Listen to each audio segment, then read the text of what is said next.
Despite substantial decreases in colon cancer death rates over the past 2 decades, it remains the 3rd deadliest cancer in the United States. After a long day of treatment, patients and caregivers staying at Hope Lodge are often treated to a hot meal donated by local churches and restaurants. Cooking Up Hope celebrates these volunteers. Later in our program, Hope Lodge guests David and Joan Dix share their journey and tell how American Cancer Society Hope Lodge makes a difference for patients who must travel for their treatment.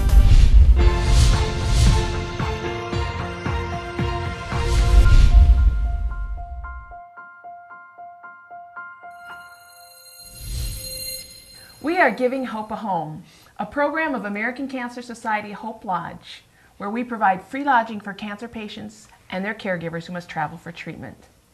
As always, I'm joined by my co-host, Dr. Bill Hocking and the lovely Jewel Quell. So I'm going to be honest with you guys right from the bat, I don't like to cook. Even on a good day, I'm not a cook. You can ask my husband, he would vie for that. And so I think about the patients who are at Hope Lodge on a day when they've come from treatments that could be really most of the day, and then the thought of having to come home and make a meal for themselves could be just really next to impossible. Very true. I like to cook, but if I'm not feeling well or very ambitious, it's not going to be on the agenda. So when guests return to Hope Lodge after a long day of treatment, it's really great to be able to point them in the direction of the dining room, where most nights a hot meal awaits. Yes, many local restaurants and church groups donate a meal once a month. It's really an awesome thing to be able to have that for the guests when they've come back from the treatment. Those volunteers that come in and make meals are participating in what we call Cooking Up Hope. And it's a great way for us to recognize them in the lodge, pictures of them, and it's a great thing for the guests to be able to send thank yous to them and really appreciate the hot meals that are served. Right. Cooking Up Hope is a way to contribute to the American Cancer Society Hope Lodge and is a direct benefit to the guests. Being able to provide a home-cooked meal to those who truly appreciate it is a very rewarding way to volunteer your time. You can even get your family and friends involved to pitch in and share the group experience. To get involved, please contact our office and we'll help you get set up. Your contribution will go a long way in helping Hope Lodge feel like a home away from home. I think that's really great. You know, it's one of the things that my patients have always really appreciated about Hope Lodge, and it's another aspect that helps in relieving some of the stress for the patient and the caregiver, and also helps in relieving some of the financial burden. Yeah, that's definitely true. You know, it's not just the cost savings from the lodging, but having to, go out to eat or anything like, make a meal even and bring in their own groceries. It does add to the cost. So we're really thankful that we can alleviate some of that burden. When we return, we will talk in detail with Dr. Hocking about colon cancer screening and treatment. 428 Essex, polyp on the premises. 220, we're on it. Let's roll. In there. Yeah, we'll handle this, man.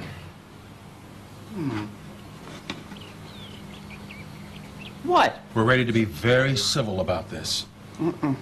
You never know when a polyp is going to show up. Get rid of it early and colon cancer is more than 90% curable. Just get a test from your doctor. Get the test, get the polyp. Nice surgeon's touch. Get the cure. We are back on Giving Hope a Home. Well, now that we've met Polyp Man, is it true, Dr. Hocking, that most colon cancers start with polyps? It is true. Almost all colon cancers are thought to begin within a polyp. There are very rare cancers in certain conditions that may arise independently from a polyp. But for all intents and purposes, colon cancers are thought to arise within a polyp. There is an orderly sequence of development from an early polyp to a later polyp, as you can see in this slide. And as that polyp develops, its risk of becoming cancerous increases, and that's associated with certain molecular changes that occur in the cells within that polyp until ultimately you develop a cancer that can become invasive and threatening to the patient. So part of the purpose of screening is to find those polyps early when they can be removed and before they have become cancerous. How common is colon cancer? Well, colon cancer is the third most common cancer in the United States, both among men and women, and it's actually also the third most common cause of cancer-related deaths. In 2014, about 136,000 new cases in the United States and about 2,500 cases in Wisconsin. And that includes both colon and rectal cancers, which we combine by using the term colorectal cancer, because they're all part of the large bowel. And that also equates to about 50,000 deaths in the United States, about 860 deaths in Wisconsin in 2014. And it accounts for about 8% of all cancer cases and all cancer deaths in our country. So is there a group of people that would be more predisposed to risk than the general population? Or? There are a number of risk factors that should be considered in colon cancer. Probably the first is simply age. The vast majority, about 90% of colon cancers occur over the age of 50. But patients can be at risk at an earlier age, and a number of things that contribute to that are dietary habits. We know that high fat and low bulk diets, which is typical of the American diet, tends to increase your risk. So that adding things such as fruits and vegetables to the diet actually can reduce your risk of developing colon cancer. There are certain diseases that are associated with a high risk of colon cancer, conditions that we call inflammatory bowel disease. Now that's not irritable bowel disease. It's important to make that distinction. Irritable bowel disease is a very common disorder, but is not associated with a high risk of colon cancer. Inflammatory bowel disease is either ulcerative colitis or Crohn's disease, and both of those over time are associated with a markedly higher risk.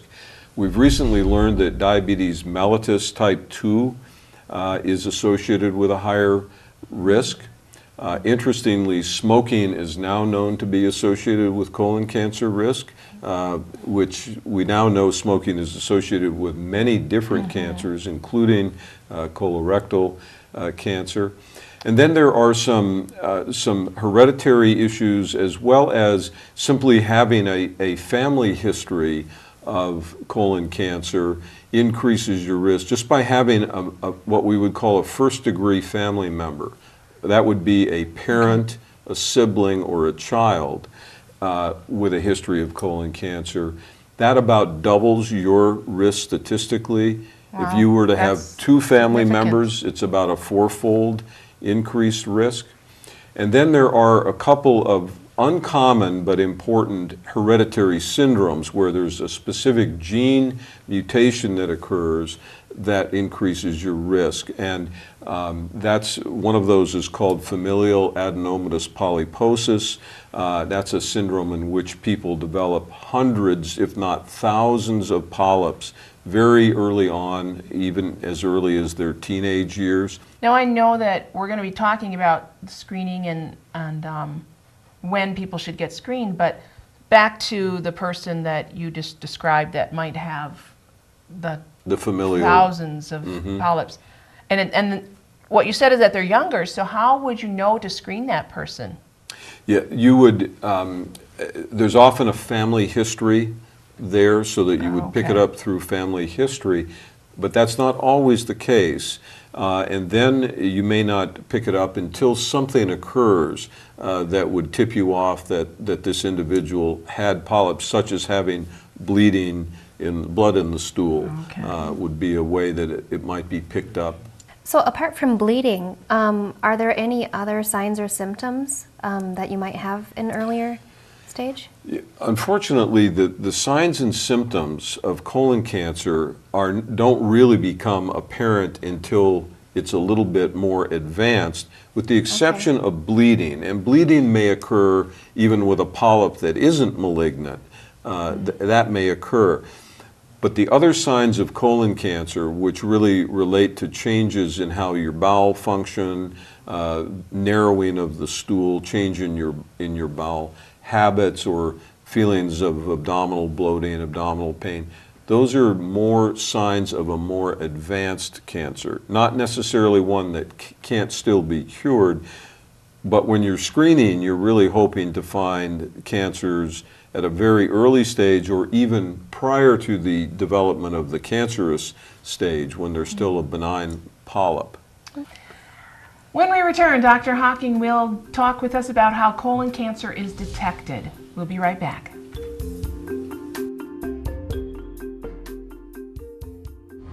You know, this used to be a good neighborhood. Now it's a mess. You got all these polyps running around. Stinking of the devil.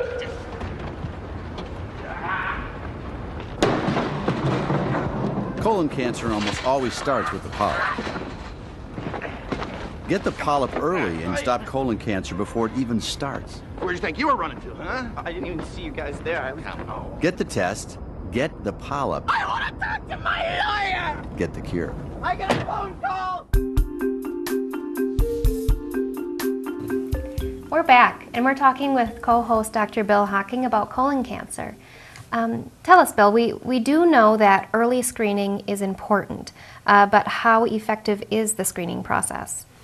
Well, colon cancer, colon and rectal cancer are cancers for which we have very, very strong evidence that screening is effective in reducing the death rate or mortality rate. And earlier in the show, Jolene mentioned that the death rate from colon cancer has been falling over the last 2 decades, and a substantial part of that relates to more widespread screening.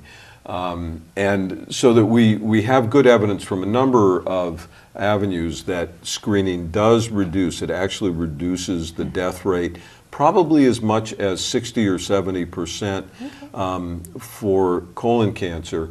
One of the problems we've had, however, is having people get their colon cancer screenings, because many people really don't like to think about having certain procedures done. So we can talk a little bit about how you can screen for colon cancer, and it doesn't necessarily have to involve an invasive procedure.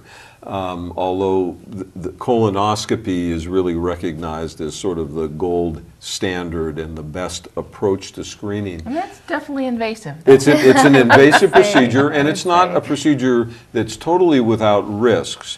But when you look at it, you look at the big picture, the fact that it substantially reduces the risk of developing an invasive colon cancer. And again, when you're having a colonoscopy, what we're doing is looking for polyps, particularly removing those polyps so that they don't have a chance to, over time, develop into a cancer. And by the way, it takes a polyp somewhere between at least 5 years at a minimum in most cases, and maybe longer than 10 years to go from being an early polyp to being a cancer. So it's a very gradual process. There are exceptions to that in certain conditions, but that would be the general rule. So who should be screened? If you're talking about the general population, that is people that don't have any of those unusual risk factors that we talked about a few minutes ago, we would recommend that you start being screened, men and women alike, at age 50. And then the frequency of screening depends on the type of screening method that is utilized. And you can see on this slide that we've listed here a number of different screening methodologies. And again, this is referring to what we would say the average risk individual. So the gold standard, colonoscopy, once every 10 years. So if you have a colonoscopy and it's completely normal, there are no polyps, you don't need another test for 10 years. Now, if polyps are found, then your risk situation has changed a little bit if you have polyps, and then you would need more frequent colonoscopies depending on the number of polyps, the size of the polyps.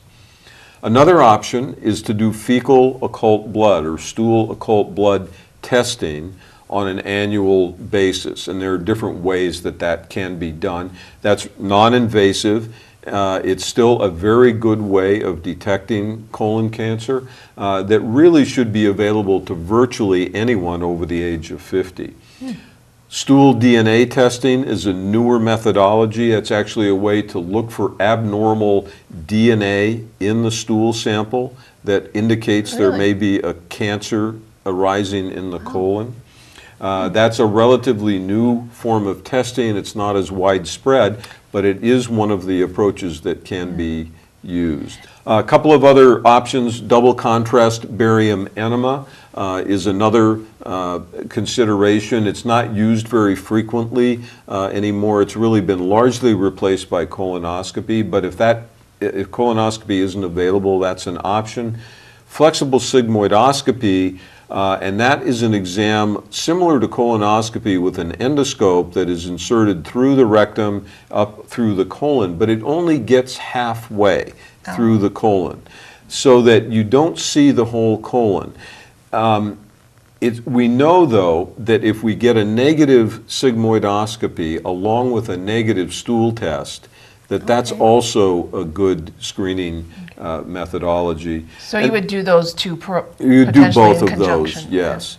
And then CT colonography, which also is called virtual colonoscopy, is actually a CT scan done with a specific algorithm that allows you to visualize the inside of the colon, and it's very good in detecting larger polyps or cancers. The problem with that exam is that if you find something, then you will need to have a colonoscopy to look anyway. So it hasn't become quite as widespread as some other approaches. And I just mentioned that if you have other risk factors that increase your level of risk, then we would recommend that your screening be done beginning at age 40, or if your risk factor relates to having someone in the family that had a cancer, we would begin screening 10 years before that individual's cancer was diagnosed. So let's say you had a brother diagnosed with cancer at age 45, we would recommend that you start screening at age 35. And that's because, as you mentioned earlier, the polyps take 5 to 10 years to grow, so Right. hopefully there would So be you're trying to get there catch early. them early. You're trying to get there early. And then in the rare hereditary syndromes like the familial adenomatous polyposis, once that's established, you have to screen very frequently and very early until the colon is removed. So that's really an entirely different. And rare. It's rare, and 1 or 2% for that particular entity, and so that's not the usual situation. So for the average person without a lot of the risk factors other than age, really it's at 50 years of age. So happy birthday to me this year. But We'll be sure to get that scheduled. and then would it pretty much be the colonoscopy? Would that be the first test of choice, I guess, for most people? For most people, that would be the test of choice. And I think it's what most gastrointestinal specialists would recommend as the most desirable approach to screening. Okay. So is the treatment actually removing the polyp, or is there another type of treatment involved? When you're doing screening, if you find polyps, the treatment is to remove the polyp. And that almost always can be done through the colonoscope, so that it doesn't require a more invasive surgical procedure. Occasionally, if a very large polyp is found that can't be removed through the colonoscope, then one might have to actually have an open surgical procedure where that section of the bowel would be removed. That's fairly uncommon, though. And remember, you're trying to find early polyps. Those are the ones that you can get rid of very easily. Very informative. Yes. So if they find a polyp, they remove it. Is there further treatment for that? If, let's say that the polyp is cancerous, then what is the treatment for Well, that? if the polyp is cancerous, then you have to deal with the what is the stage of the cancer, and what kinds of treatments do you need to consider for that. For the vast majority of polyps that are removed, there won't be any cancer there. They are what we would call pre-malignant, but they don't have a malignant change in them. So no further treatment other than continued surveillance of the colon would be required. So that's why screening, early detection is so important for colon cancers. It's tremendously important. We can prevent almost all, remember we said earlier that almost all colon cancers arise in a polyp.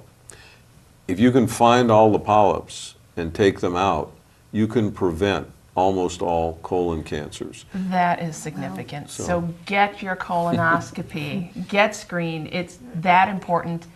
Matter of life and death, really the difference. Thank you, Dr. Hocking. That was definitely very informative. Yeah, you're welcome.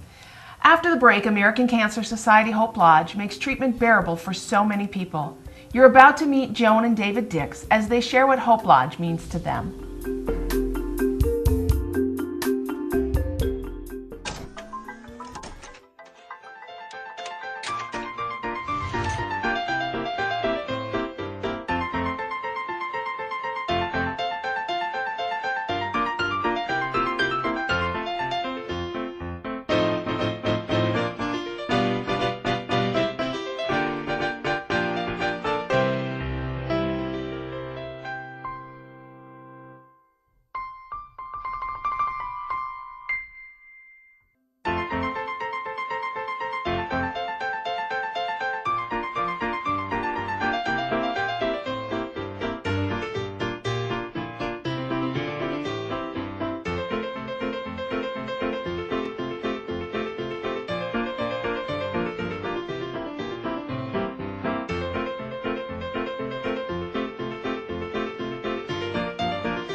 They thought it was, when my wife took me in, they thought it was a stroke. She said she thought it was a stroke, so then after I got in there, they did tests on me and stuff, and it's stage 4 brain cancer. I mean, it's already gone from one side to the other. He was diagnosed on October 31st on Halloween with a glioblastoma brain tumor. And it was quite a shock for us, as you can imagine. We'd have to travel about an hour each way, and it's we live way out in the country, kind of on a end of a road, and it would be a burden for us. It'd be a burden for my wife more, but and my family. We live way out in the country, and it's just. Sometimes, you know, it can take an hour, sometimes it can take 2 hours, depending on the weather, and of course there's a lot of deer running around, and it just would be a lot more of a struggle to drive here, especially 5 days a week for 6 weeks straight. I knew of Hope Lodge, and I thought, well, if it's cancer, maybe we could stay there. It would really help us out with the driving, and it's been wonderful. Well, when we walked in the door, I recall that the staff was here helping us already, and she had to do paperwork, I think, and stuff to get things going. But it's a beautiful place, and the staff really helped take care of things for us, made it easier on us because we were all stressed out, you know. We've been here about 6 weeks. The first 4 days, I thought, oh boy, I'm going to have to get somebody else to stay with them. I don't think I can deal with the medications and the timing of everything and driving him to appointments. And it's like, he had 9 nurses at the hospital, and it's just me, and how am I going to do this? But the Hope Lodge had everything covered here. They had laundry facility, cooking facility, and I love to cook. Lots of support, helpful, getting around, like meals and and all that stuff. It's all great. And introducing people. You meet new people every day or every couple days, and it's really great. Yep. Yep. We met some really nice people here and made friends, and my husband could come down and talk to people. He wasn't lonesome, and if he was sad, they would cheer him up, and they would call down and say, is David Dix down there? Oh, well, then we'll come down. This is a beautiful place. Almost, almost makes me want to cry, but you ever watch that movie Miracle on 34th Street? Well, this is Miracle on Oak Street, so it's just great for my family and myself. Oh boy, I'd say, boy, if you can stay there, you'll really have it made. Close to the hospital, you can take a bus over if you can't drive. It's just a great place to be when you're in this situation, and it's not an easy situation for anyone staying here. And it just the support from each other, and just to be able to come here and not worry about finding a place to stay that night, it's really wonderful. I'd tell them to come here and find out what they can do. I mean, there's other places they can find out where to go, but this is a great spot for people who need help. And we needed help, and a lot of people back there needed help. So we're very fortunate. Oh, without the support, this place could not exist, and we do really appreciate everything that everyone does to support Hope Lodge, and we'll continue to do that, and we ourselves will definitely be supporting Hope Lodge in the future. It would have been a real burden for myself and my family, driving back and forth, so we're real happy.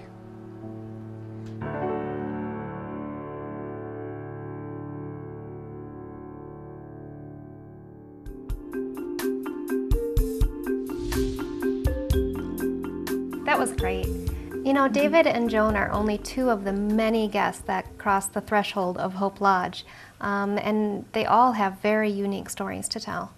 Yeah, I think that they just epitomize the reason that I enjoy being able to refer my patients to Hope Lodge when they need treatment that's going to be prolonged and they're traveling from a distance. It's such a valuable resource to have.